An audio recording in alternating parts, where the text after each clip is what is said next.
اور میں اپنے آپ کو پاک صاف نہیں کہتا، کیونکہ نفس امارہ انسان کو برائی ہی سکھاتا رہتا ہے، مگر یہ کہ میرا پروردگار رحم فرمائے۔ بے شک میرا پروردگار بخشنے والا ہے، مہربان ہے۔ اور بادشاہ نے حکم دیا کہ اسے میرے پاس لاؤ، میں اسے اپنا مصاحب خاص بناؤں گا۔ پھر جب ان سے گفتگو کی تو کہا کہ آج سے تم ہمارے ہاں صاحب منزلت ہو اور صاحب اعتبار ہو۔ یوسف نے کہا مجھے زرعی پیداوار پر مقرر کر دیجئے، کیونکہ میں حفاظت بھی کر سکتا ہوں اور اس کام سے واقف بھی ہوں۔ اس طرح ہم نے یوسف کو ملک مصر میں جگہ دی اور وہ اس ملک میں جہاں چاہتے تھے رہتے تھے۔ ہم اپنی رحمت جس پر چاہتے ہیں کرتے ہیں اور نیکوکاروں کے اجر کو ضائع نہیں کرتے، اور جو لوگ ایمان لائے اور ڈرتے رہے ان کے لیے آخرت کا اجر بہت بہتر ہے۔ اور یوسف کے بھائی کنعان سے مصر میں غلہ خریدنے کے لیے آئے تو یوسف کے پاس گئے، تو یوسف نے ان کو پہچان لیا اور وہ ان کو نہ پہچان سکے۔ اور جب یوسف نے ان کے لیے ان کا سامان تیار کر دیا تو کہا کہ پھر آنا تو جو باپ کی طرف سے تمہارا ایک اور بھائی ہے اسے بھی میرے پاس لیتے آنا۔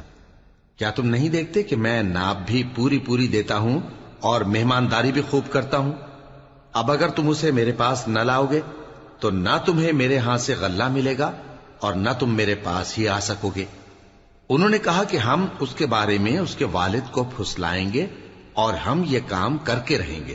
اور یوسف نے اپنے خدام سے کہا کہ ان کا سرمایہ یعنی غلے کی قیمت ان کے سامان میں رکھ دو۔ عجب نہیں کہ جب یہ اپنے اہل و عیال میں جائیں تو اسے پہچان لیں، اور عجب نہیں کہ یہ پھر یہاں آئے۔ بس جب وہ اپنے والد کے پاس واپس گئے تو کہنے لگے کہ ابا ہمارے لیے غلے کی بندش کر دی گئی ہے، تو ہمارے ساتھ ہمارے بھائی کو بھیج دیجئے تاکہ ہم پھر غلہ لائیں اور ہم اس کے نگہبان ہیں۔ یعقوب نے کہا کہ میں اس کے بارے میں تمہارا اعتبار نہیں کرتا، مگر ویسا ہی جیسا پہلے اس کے بھائی کے بارے میں کیا تھا، سو اللہ ہی بہتر نگہبان ہے اور وہ سب سے زیادہ رحم کرنے والا ہے۔ اور جب انہوں نے اپنا اسباب کھولا تو دیکھا کہ ان کا سرمایہ واپس کر دیا گیا ہے۔ کہنے لگے ابا ہمیں اور کیا چاہیے؟ دیکھیے یہ ہماری پونجی بھی ہمیں واپس کر دی گئی ہے، اور ہم اپنے اہل و عیال کے لیے پھر غلہ لائیں گے اور اپنے بھائی کی نگہبانی کریں گے، اور ایک بار شتر زیادہ لائیں گے کہ یہ غلہ جو ہم لائے ہیں تھوڑا ہے۔ یعقوب نے کہا کہ جب تک تم اللہ کا عہد نہ دو کہ اس کو میرے پاس صحیح و سالم لے آؤ گے، میں اسے ہرگز تمہارے ساتھ نہیں بھیجنے کا، مگر یہ کہ تم گھیر لیے جاؤ یعنی بے بس ہو جاؤ تو مجبوری ہے۔ پس جب انہوں نے والد کو اپنا قول دیا تو یعقوب نے کہا کہ جو قول و قرار ہم کر رہے ہیں اس کا اللہ ضامن ہے، اور فرمایا کہ اے میرے بیٹو ایک ہی دروازے سے داخل نہ ہونا بلکہ جدا جدا دروازوں سے داخل ہونا، اور میں اللہ کی تقدیر کو تو تم سے روک نہیں سکتا۔ بے شک حکم اللہ ہی کا ہے، میں اسی پر بھروسہ رکھتا ہوں، اور اہل توکل کو اسی پر بھروسہ رکھنا چاہیے۔ اور جب وہ ان مقامات سے داخل ہوئے جہاں جہاں سے داخل ہونے کے لیے ان کے والد نے ان سے کہا تھا، تو وہ تدبیر اللہ کے حکم کو ذرا بھی ٹال نہیں سکتی تھی۔ ہاں وہ یعقوب کے دل کی خواہش تھی جو انہوں نے پوری کی تھی، اور بے شک وہ صاحب علم تھے، کیونکہ ہم نے ان کو علم سکھایا تھا، لیکن اکثر لوگ نہیں جانتے۔ اور جب وہ لوگ یوسف کے پاس پہنچے تو یوسف نے اپنے حقیقی بھائی کو اپنے پاس جگہ دی اور کہا کہ میں تمہارا بھائی ہوں، تو جو سلوک یہ ہمارے ساتھ کرتے رہے ہیں اس پر افسوس نہ کرنا۔ پھر جب ان کا اسباب تیار کر دیا تو اپنے بھائی کے تھیلے میں آپ خورا رکھ دیا۔ پھر جب وہ آبادی سے باہر نکل گئے تو ایک پکارنے والے نے آواز دی کہ قافلے والو تم تو چور ہو۔ وہ ان کی طرف متوجہ ہو کر کہنے لگے کہ تمہاری کیا چیز کھوئی گئی ہے؟ وہ بولے کہ بادشاہ کا کٹورا کھویا گیا ہے، اور جو شخص اس کو لے کے آئے اس کے لیے ایک بار شتر انعام، اور میں اس کا ضامن ہوں۔ وہ کہنے لگے کہ اللہ کی قسم تم کو معلوم ہے کہ ہم اس ملک میں اس لیے نہیں آئے کہ خرابی کریں اور نہ ہم چوری کیا کرتے ہیں۔ وہ بولے کہ اگر تم جھوٹے نکلے یعنی چوری ثابت ہوئی تو اس کی سزا کیا؟ انہوں نے کہا کہ اس کی سزا یہ کہ جس کے تھیلے میں وہ دستیاب ہو وہی اس کا بدل قرار دیا جائے، ہم ظالموں کو یہی سزا دیا کرتی ہیں۔ پھر یوسف نے اپنے بھائی کے تھیلے سے پہلے ان کے تھیلوں کو دیکھنا شروع کیا، پھر اپنے بھائی کے تھیلے میں سے اس کو نکال لیا۔ اس طرح ہم نے یوسف کے لیے تدبیر کی، ورنہ بادشاہ کے قانون کے مطابق وہ اپنے بھائی کو لے نہیں سکتے تھے مگر یہ کہ اللہ چاہے ہم جس کے چاہتے ہیں درجے بلند کرتے ہیں، اور ہر علم والے سے بڑھ کر ایک بڑا علم والا ہے۔ برادران یوسف نے کہا کہ اگر اس نے چوری کی ہو تو کچھ عجب نہیں کہ اس کے ایک بھائی نے بھی پہلے چوری کی تھی، مگر یوسف نے اس بات کو اپنے دل میں مخفی رکھا اور ان پر ظاہر نہ ہونے دیا، یعنی زیر لب کہا کہ تم بڑے برے ہو اور جو تم بیان کرتے ہو اللہ اسے خوب جانتا ہے۔ وہ کہنے لگے کہ اے عزیز، اس کے والد بہت بوڑھے ہیں اور اس سے بہت محبت رکھتے ہیں، تو اس کو چھوڑ دیجئے اور اس کی جگہ ہم میں سے کسی کو رکھ لیجئے، ہم دیکھتے ہیں کہ آپ احسان کرنے والے ہیں۔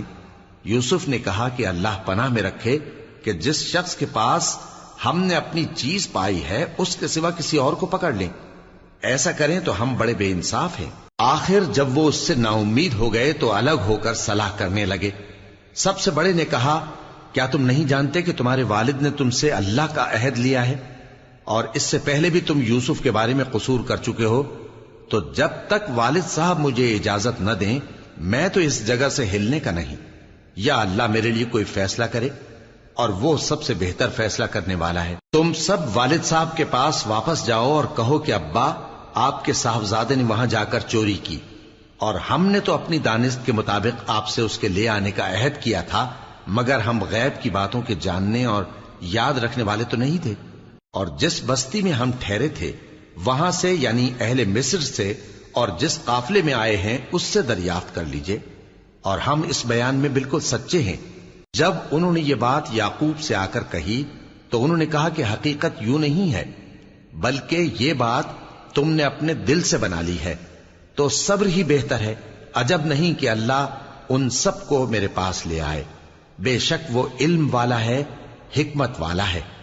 اور ان کے پاس سے چلے گئے اور کہنے لگے کہ ہائے افسوس یوسف پر، ہائے افسوس، اور رنج و الم میں ان کی آنکھیں سفید ہو گئیں اور ان کا دل غم سے بھر رہا تھا۔ بیٹے کہنے لگے کہ واللہ آپ تو یوسف کو اسی طرح یاد ہی کرتے رہیں گے یہاں تک کہ آپ گھل جائیں گے یا جان ہی دے دیں گے۔ انہوں نے کہا کہ میں تو اپنے غم و اندوہ کا اظہار اللہ سے کرتا ہوں، اور اللہ کی طرف سے وہ باتیں جانتا ہوں جو تم نہیں جانتے۔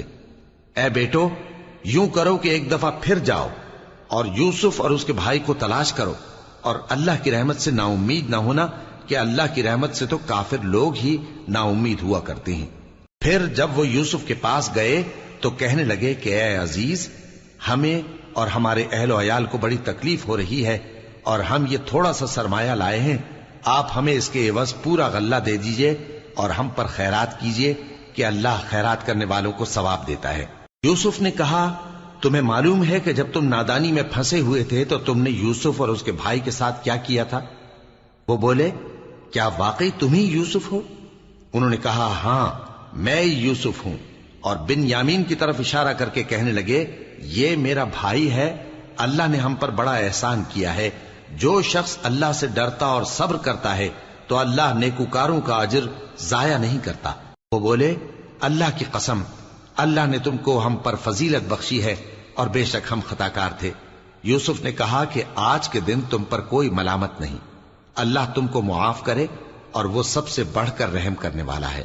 یہ میرا کرتا لے جاؤ، پھر اسے والد صاحب کے منہ پر ڈال دینا تو وہ بینا ہو جائیں گے، اور اپنے تمام اہل و عیال کو میرے پاس لے آؤ۔ اور جب قافلہ مصر سے روانہ ہوا تو ان کے والد کہنے لگے کہ اگر مجھ کو یہ نہ کہو کہ بوڑھا بہک گیا ہے تو مجھے تو یوسف کی بو آ رہی ہے۔ وہ بولے کہ واللہ آپ اسی قدیم غلطی میں مبتلا ہیں۔ مگر جب خوشخبری دینے والا آپ پہنچا تو اس نے کرتا ان کے منہ پر ڈال دیا، سو وہ بینا ہو گئے، اور بیٹوں سے کہنے لگے، کیا میں نے تم سے نہیں کہا تھا کہ میں اللہ کی طرف سے وہ باتیں جانتا ہوں جو تم نہیں جانتے؟ بیٹوں نے کہا کہ ابا، ہمارے لیے ہمارے گناہ کی مغفرت مانگیے، بے شک ہم خطاکار تھے۔ فرمایا، میں اپنے پروردگار سے تمہارے لیے بخشش مانگوں گا، بے شک وہ بخشنے والا ہے، مہربان ہے۔ پھر جب یہ سب لوگ یوسف کے پاس پہنچے تو انہوں نے اپنے والدین کو اپنے پاس جگہ دی اور کہا، مصر میں داخل ہو جائیے، اللہ نے چاہا تو امن و امان سے رہیے گا۔ اور اپنے والدین کو تخت پر بٹھایا اور سب ان کے آگے سجدے میں گر پڑے۔ اور اس وقت یوسف نے کہا، ابا جان، یہ میرے اس خواب کی تعبیر ہے جو میں نے پہلے بچپن میں دیکھا تھا، میرے پروردگار نے اسے سچ کر دیا اور اس نے مجھ پر بہت سے احسان کیے ہیں کہ مجھ کو قید خانے سے نکالا، اور اس کے بعد کہ شیطان نے مجھ میں اور میرے بھائیوں میں فساد ڈال دیا تھا، آپ کو گاؤں سے یہاں لایا۔ بے شک میرا پروردگار جو چاہتا ہے تدبیر سے کرتا ہے، وہ علم والا ہے، حکمت والا ہے۔ جب یہ سب باتیں ہو لیں تو یوسف نے اللہ سے دعا کی کہ اے میرے پروردگار، تو نے مجھ کو حکومت سے نوازا اور خوابوں کی تعبیر کا علم بخشا۔ اے آسمانوں اور زمین کے پیدا کرنے والے، تو ہی دنیا اور آخرت میں میرا کارساز ہے۔ تو مجھے دنیا سے اپنی اطاعت کی حالت میں اٹھائیو اور آخرت میں اپنے نیک بندوں میں داخل کیجو۔ اے پیغمبر، یہ اخبار غیب میں سے ہیں جو ہم تمہاری طرف بھیجتے ہیں۔ اور جب برادران یوسف نے اپنی بات پر اتفاق کیا تھا اور وہ فریب کر رہے تھے تو تم ان کے پاس تو نہ تھے، اور بہت سے آدمی گو تم کتنی خواہش کرو ایمان لانے والے نہیں ہیں، اور تم ان سے اس خیر خواہی کا کچھ صلہ بھی تو نہیں مانگتے۔ یہ قرآن اور کچھ نہیں تمام جہانوں کے لیے نصیحت ہے، اور آسمان و زمین میں بہت سی نشانیاں ہیں جن پر سے یہ گزرتے ہیں اور ان کو نظر انداز کر دیتے ہیں، اور یہ اکثر اللہ پر ایمان نہیں رکھتے مگر اس کے ساتھ شرک بھی کرتے ہیں۔ تو کیا یہ اس بات سے بے خوف ہیں کہ ان پر اللہ کا عذاب نازل ہو کر ان کو ڈھانپ لے، یا ان پر ناگہاں قیامت آ جائے اور انہیں خبر بھی نہ ہو؟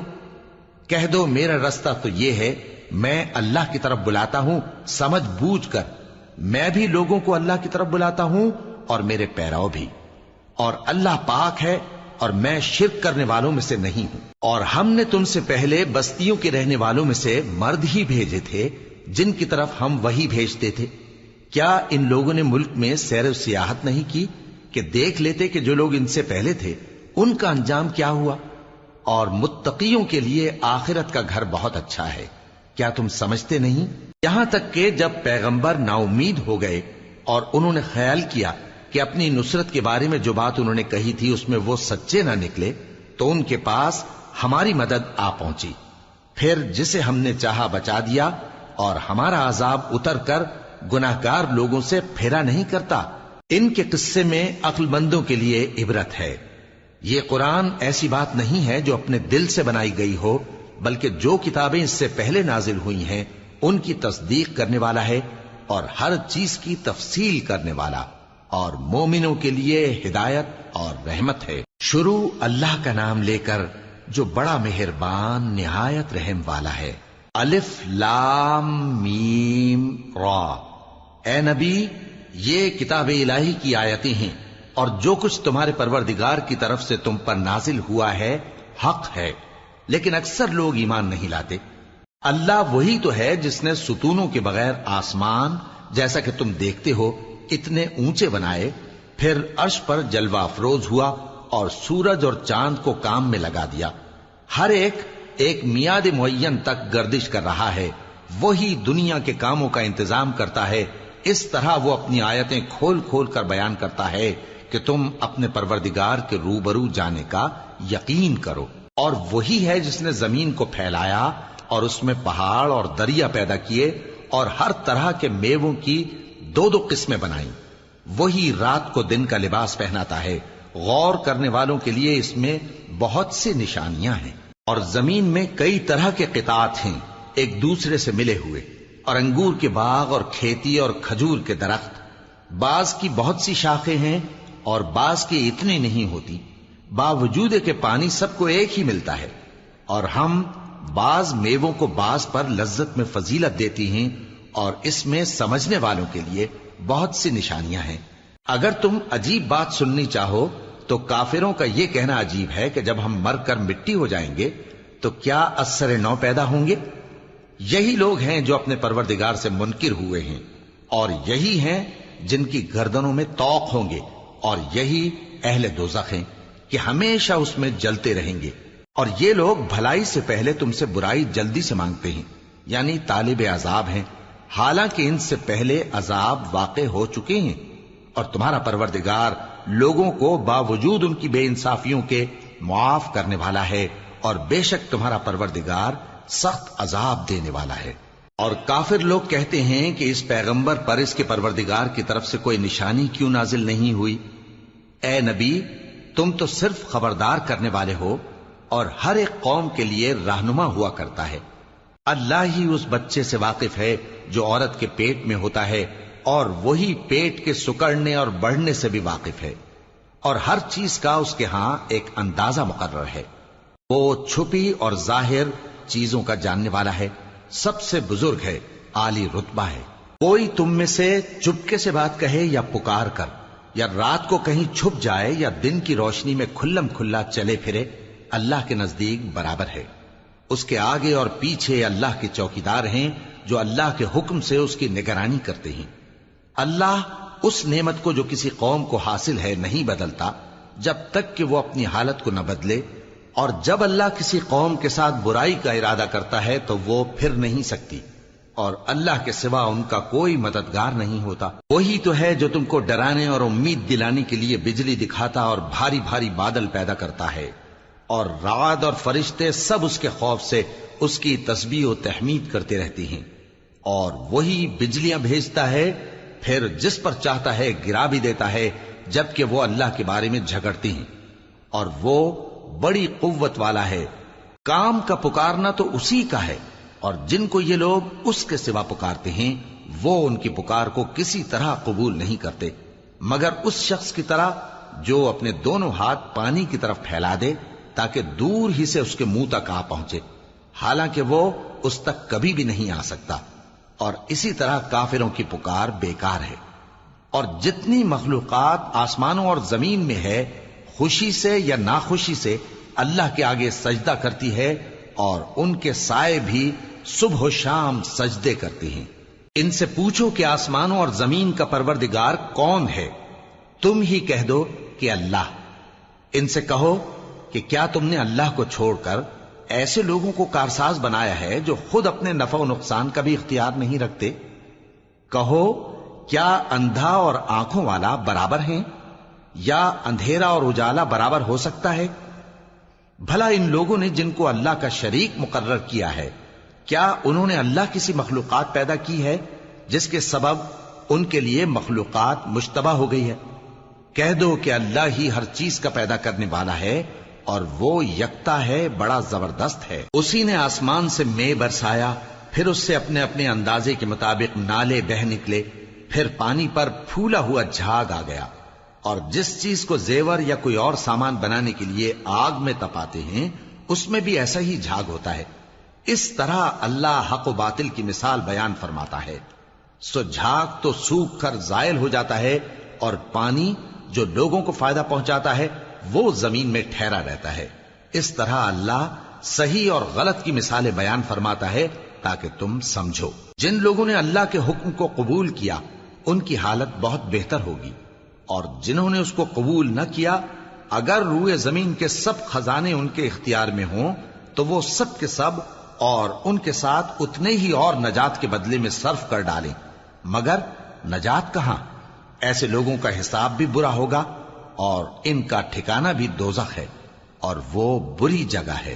بھلا جو شخص یہ جانتا ہے کہ جو کچھ تمہارے پروردگار کی طرف سے تم پر نازل ہوا ہے حق ہے، وہ اس شخص کی طرح ہے جو اندھا ہے، اور سمجھتے تو وہی ہیں جو عقل مند ہیں، جو اللہ کے عہد کو پورا کرتے ہیں اور قول و قرار کو نہیں توڑتے، اور جن رشتوں کے جوڑے رکھنے کا اللہ نے حکم دیا ان کو جوڑے رکھتے، اور اپنے پروردگار سے ڈرتے رہتے اور برے حساب سے خوف رکھتے ہیں، اور جو اپنے پروردگار کی خوشنودی حاصل کرنے کے لیے مصائب پر صبر کرتے ہیں اور نماز پڑھتے ہیں، اور جو مال ہم نے ان کو دیا ہے اس میں سے پوشیدہ اور ظاہر خرچ کرتے ہیں، اور نیکی سے برائی کو دور کرتے ہیں، یہی لوگ ہیں جن کے لیے عاقبت کا گھر ہے، یعنی ہمیشہ رہنے کے باغات جن میں وہ داخل ہوں گے، اور ان کے باپ دادوں اور بیویوں اور اولاد میں سے جو نیکوکار ہوں گے وہ بھی بہشت میں جائیں گے، اور فرشتے بہشت کے ہر ایک دروازے سے ان کے پاس آئیں گے اور کہیں گے تم پر سلام ہو، یہ تمہاری ثابت قدمی کا بدلہ ہے، اور عاقبت کا گھر خوب گھر ہے۔ اور جو لوگ اللہ سے پختہ عہد کر کے اس کو توڑ ڈالتے اور جن رشتوں کے جوڑے رکھنے کا اللہ نے حکم دیا ہے ان کو قطع کر دیتے اور ملک میں فساد کرتے ہیں، ایسوں پر لعنت ہے اور ان کے لیے برا انجام ہے۔ اللہ جس کا چاہتا ہے رزق فراخ کر دیتا ہے اور جس کا چاہتا ہے تنگ کر دیتا ہے۔ اور کافر لوگ دنیا کی زندگی پر خوش ہو رہے ہیں، اور دنیا کی زندگی آخرت کے مقابلے میں بہت تھوڑا سامان ہے۔ اور کافر کہتے ہیں کہ اس پیغمبر پر اس کے پروردگار کی طرف سے کوئی نشانی کیوں نازل نہیں ہوئی؟ کہہ دو کہ اللہ جسے چاہتا ہے گمراہ کرتا ہے، اور جو اس کی طرف رجوع ہوتا ہے اس کو اپنی طرف کا رستہ دکھاتا ہے، یعنی ان کو جو ایمان لاتے اور جن کے دل اللہ کی یاد سے آرام پاتے ہیں ان کو۔ اور سن رکھو کہ اللہ کی یاد سے ہی دل آرام پاتے ہیں۔ جو لوگ ایمان لائے اور عمل نیک کیے ان کے لیے خوشحالی اور عمدہ ٹھکانہ ہے۔ جس طرح ہم پہلے پیغمبر بھیجتے رہے ہیں اسی طرح اے نبی ہم نے تم کو اس امت میں جس سے پہلے بہت سی امتیں گزر چکی ہیں بھیجا ہے، تاکہ تم ان کو وہ کتاب جو ہم نے تمہاری طرف بھیجی ہے پڑھ کر سنا دو۔ اور یہ لوگ رحمان کو نہیں مانتے۔ کہہ دو وہی تو میرا پروردگار ہے، اس کے سوا کوئی معبود نہیں، میں اسی پر بھروسہ رکھتا ہوں اور اسی کی طرف رجوع کرتا ہوں۔ اور اگر کوئی قرآن ایسا ہوتا کہ اس کی تاثیر سے پہاڑ چل پڑتے یا زمین پھٹ جاتی یا مردوں سے کلام کر سکتے تو کیا یہ لوگ ایمان لے آتے؟ بات یہ ہے کہ سب باتیں اللہ کے اختیار میں ہیں، تو کیا مومنوں کو اس سے اطمینان نہیں ہوا کہ اگر اللہ چاہتا تو سب لوگوں کو ہدایت کے رستے پر چلا دیتا؟ اور کافروں پر ہمیشہ ان کے اعمال کے بدلے آفت آتی رہے گی یا ان کے مکانات کے قریب نازل ہوتی رہے گی یہاں تک کہ اللہ کا وعدہ آ پہنچے۔ بے شک اللہ وعدہ خلاف نہیں کرتا۔ اور تم سے پہلے بھی رسولوں کے ساتھ تمسخر ہوتے رہے ہیں، تو میں نے کافروں کو مہلت دی، پھر میں نے ان کو پکڑ لیا، سو دیکھ لو کہ میرا عذاب کیسا رہا۔ تو کیا وہ جو ہر شخص کے اعمال کا نگراں و نگہبان ہے وہ بتوں کی طرح بے علم و بے خبر ہو سکتا ہے؟ اور ان لوگوں نے اللہ کے شریک مقرر کر رکھے ہیں۔ ان سے کہو کہ ذرا ان کے نام تو لو۔ کیا تم اسے ایسی چیزیں بتاتے ہو جو روئے زمین پر ہیں اور اسے معلوم نہیں، یا تم لوگ محض سطحی بات کی تقلید کرتے ہو؟ اصل یہ ہے کہ کافروں کو ان کے فریب خوبصورت معلوم ہوتے ہیں اور وہ ہدایت کے رستے سے روک لیے گئے ہیں، اور جسے اللہ گمراہ رہنے دے اسے کوئی ہدایت کرنے والا نہیں۔ ان کو دنیا کی زندگی میں بھی عذاب ہے اور آخرت کا عذاب تو بہت ہی سخت ہے، اور ان کو اللہ کے عذاب سے کوئی بھی بچانے والا نہیں۔ جس جنت کا پرہیزگاروں سے وعدہ کیا گیا ہے اس کی شان یہ ہے کہ اس کے نیچے نہریں بہ رہی ہیں، اس کے پھل ہمیشہ باقی رہنے والے ہیں اور اس کے سائے بھی۔ یہ ان لوگوں کا انجام ہے جو متقی ہیں، اور کافروں کا انجام دوزخ ہے۔ اور جن لوگوں کو ہم نے کتاب دی ہے وہ اس کتاب سے جو تم پر نازل ہوئی ہے خوش ہوتی ہیں، اور بعض فرقے اس کی بعض باتیں نہیں بھی مانتے۔ کہہ دو کہ مجھ کو یہی حکم ہوا ہے کہ اللہ ہی کی عبادت کروں اور اس کے ساتھ کسی کو شریک نہ بناؤں، میں اسی کی طرف بلاتا ہوں اور اسی کی طرف مجھے لوٹنا ہے۔ اور اسی طرح ہم نے اس قرآن کو عربی زبان کا فرمان بنا کر نازل کیا ہے، اور اگر تم علم آ جانے کے بعد ان لوگوں کی خواہشوں کے پیچھے چلو گے تو اللہ کے سامنے کوئی نہ تمہارا مددگار ہوگا اور نہ کوئی بچانے والا۔ اور اے نبی ہم نے تم سے پہلے بھی پیغمبر بھیجے تھے اور ان کو بیویاں اور اولاد بھی دی تھیں، اور کسی پیغمبر کے اختیار کی بات نہ تھی کہ اللہ کے حکم کے بغیر کوئی نشانی لے آتا۔ ہر حکم قضا کتاب میں لکھا ہوا ہے۔ اللہ جس چیز کو چاہتا ہے مٹا دیتا ہے اور جس کو چاہتا ہے باقی رکھتا ہے، اور اسی کے پاس اصل کتاب ہے۔ اور اگر ہم کوئی عذاب جس کا ان لوگوں سے وعدہ کرتے ہیں تمہیں دکھائیں، یعنی تمہارے روبرو ان پر نازل کریں، یا تمہاری مدت حیات پوری کر دیں، یعنی تمہارے انتقال کے بعد عذاب بھیجیں، تو تمہارا کام ہمارے احکام کا پہنچا دینا ہے اور ہمارا کام حساب لینا ہے۔ کیا انہوں نے نہیں دیکھا کہ ہم زمین کو اس کے کناروں سے گھٹاتے چلے آ رہے ہیں؟ اور اللہ جیسا چاہتا ہے حکم کرتا ہے، کوئی اس کے حکم کا رد کرنے والا نہیں، اور وہ جلد حساب لینے والا ہے۔ جو لوگ ان سے پہلے تھے وہ بھی بہتیری تدبیریں کرتے رہے ہیں، سو تدبیر تو سب اللہ ہی کی ہوتی ہے۔ ہر شخص جو کچھ کر رہا ہے اللہ اسے جانتا ہے، اور کافر جلد معلوم کر لیں گے کہ آخرت میں اچھا انجام کس کے لیے ہوتا ہے۔ اور کافر لوگ کہتے ہیں کہ تم پیغمبر نہیں ہو۔ کہہ دو کہ میرے اور تمہارے درمیان اللہ اور وہ شخص جس کے پاس کتاب آسمانی کا علم ہے بطور گواہ کافی ہے۔ شروع اللہ کا نام لے کر جو بڑا مہربان نہایت رحم والا ہے۔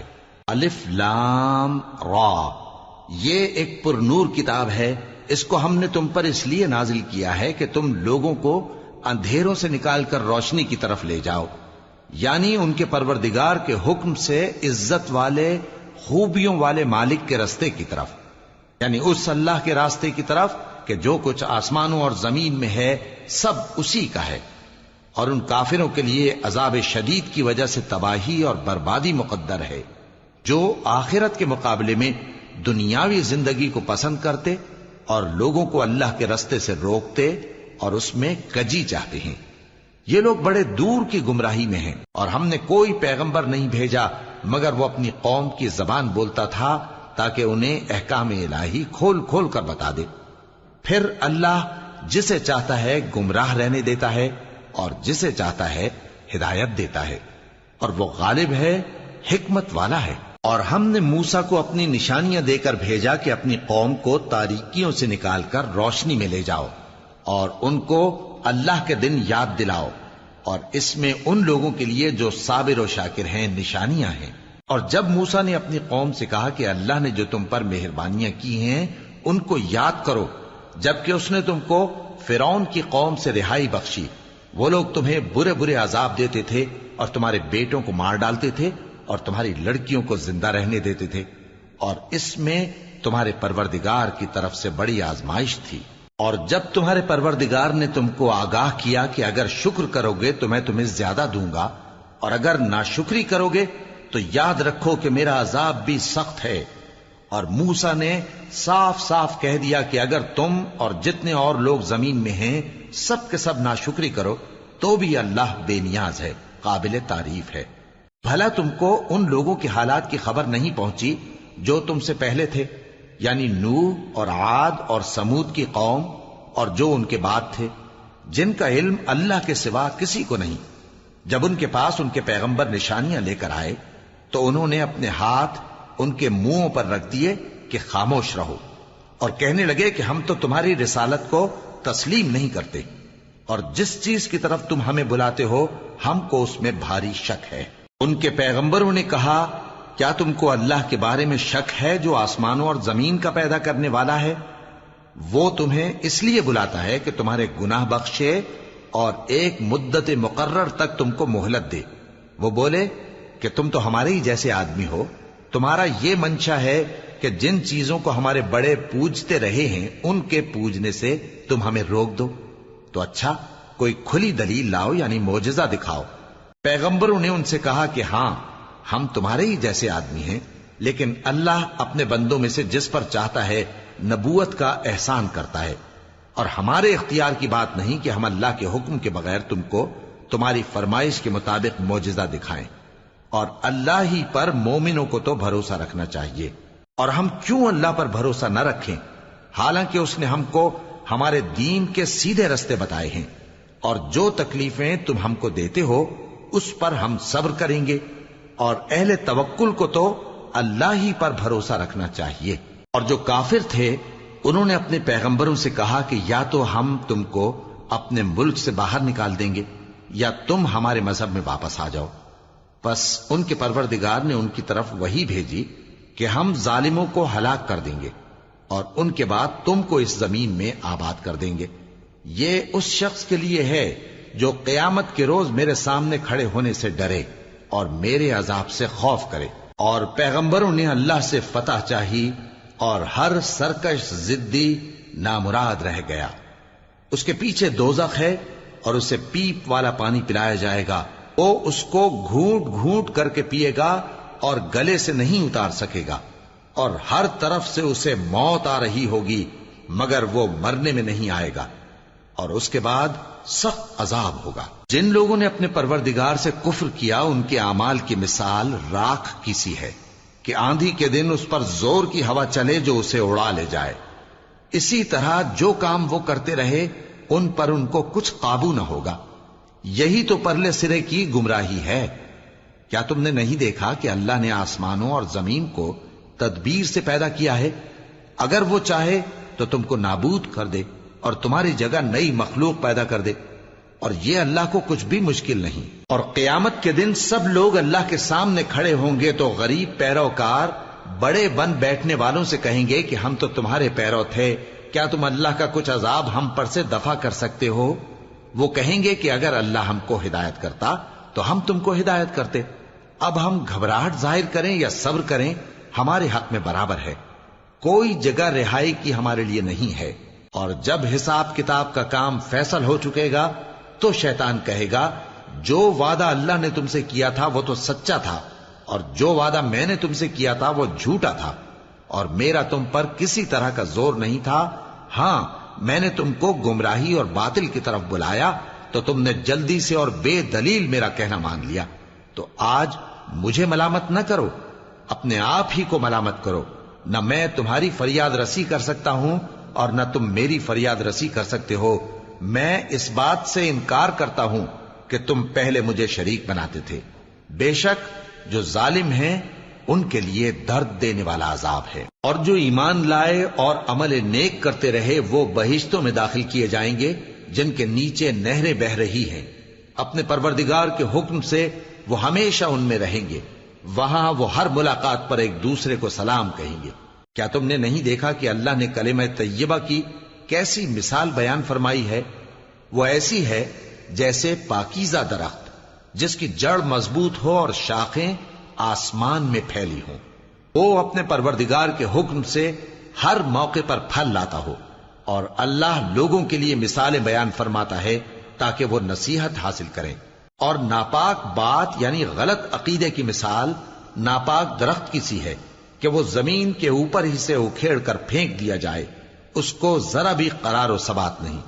اللہ مومنوں کے دلوں کو صحیح اور پکی بات سے دنیا کی زندگی میں بھی مضبوط رکھتا ہے اور آخرت میں بھی رکھے گا، اور اللہ بے انصافوں کو گمراہ کر دیتا ہے، اور اللہ جو چاہتا ہے کرتا ہے۔ کیا تم نے ان لوگوں کو نہیں دیکھا جنہوں نے اللہ کے احسان کو ناشکری سے بدل دیا اور اپنی قوم کو تباہی کے گھر میں لا اتارا، یعنی دوزخ میں، کہ سب ناشکرے اس میں داخل ہوں گے اور وہ برا ٹھکانہ ہے۔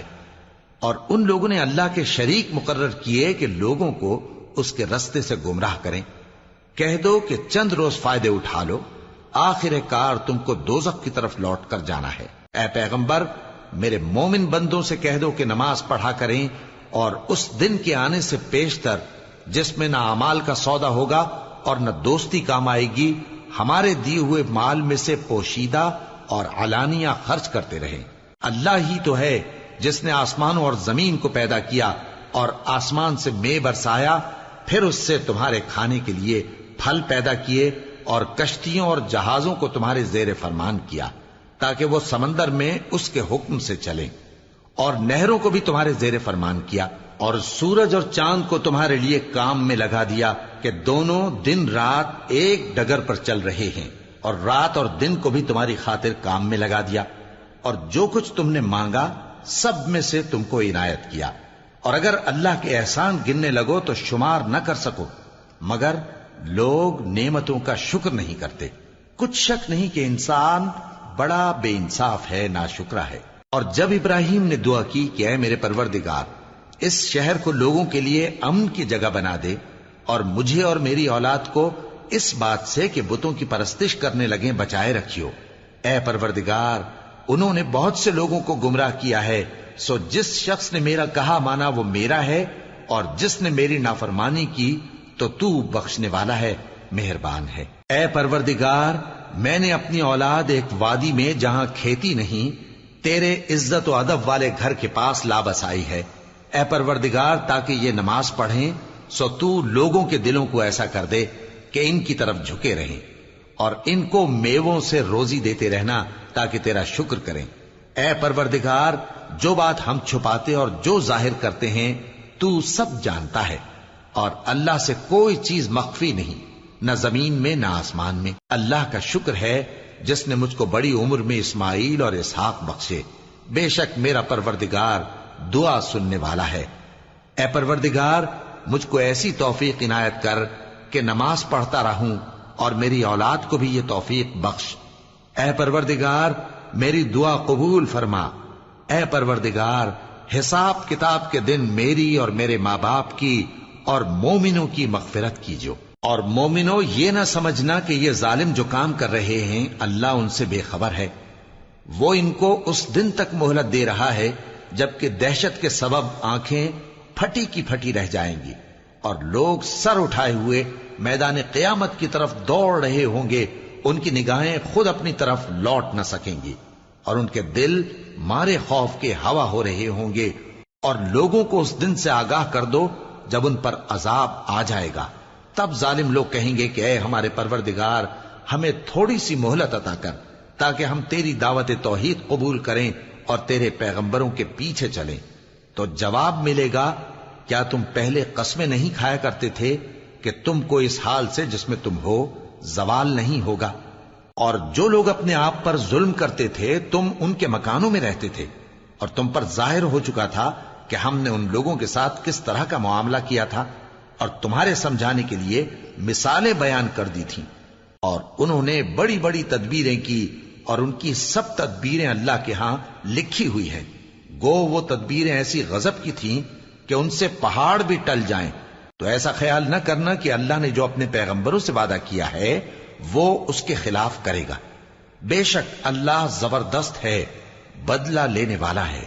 جس دن یہ زمین دوسری ہی زمین بنا دی جائے گی اور آسمان بھی بدل دیے جائیں گے اور سب لوگ اللہ کے سامنے نکل کھڑے ہوں گے، جو یکتا ہے بڑا زبردست ہے۔ اور اس دن تم گناہگاروں کو دیکھو گے کہ زنجیروں میں جکڑے ہوئے ہیں، ان کے کرتے تارکول کے ہوں گے اور ان کے چہروں کو آگ لپٹ رہی ہوگی، یہ اس لیے کہ اللہ ہر شخص کو اس کے اعمال کا بدلہ دے۔ بے شک اللہ جلد حساب لینے والا ہے۔